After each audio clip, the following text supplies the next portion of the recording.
Hi, I'm Rachel from Ergobaby Down Under, and today I'm going to show you a super easy way to put on your Omni 360. So this is called the T-shirt method because it's just like putting on a t-shirt. So to get started, I've already got it on my waist.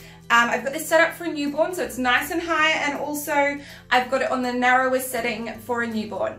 I'm also just going to check that my shoulder straps are nice and loose. You want them to be almost as loose as possible to give you plenty of room to work with, and also that your shoulder straps are already done up. So you want to check as well that I'm going to make sure that those shoulder straps are about the width of my shoulders. So you may need to adjust to fit your own shoulders, especially if you're going between parents, if you've got different body shapes.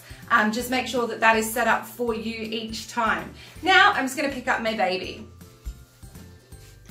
So I'm just going to pick up my baby. We're going to have a little bit of a cuddle, and I'm just going to gently lower my baby down so he's sitting on the top of the carrier. So he's sitting level with the waistband. You shouldn't be able to see any t-shirt between baby's bottom and the top of the carrier. Next, with one hand securely on my baby, I'm going to lift the back panel up to the back of my baby's ears. And then holding onto my baby still very securely with this hand now, I'm going to reach down, I'm going to grab that buckle, I'm just going to pop it straight over my head and then slide my arms through the shoulder straps, just like putting on a t-shirt.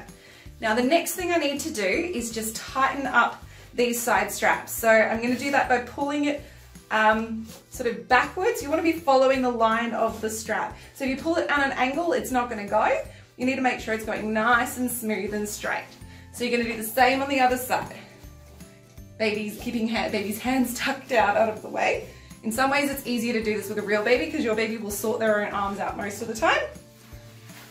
Until it feels nice and tight and secure. Then I'm just going to check baby's knees. Your baby will have knees and hips, so they'll curl up into that froggy position. And then I'm just going to check that the top of baby's head is close enough to kiss, and that I can see his face. He is visible and kissable. Take care. Bye.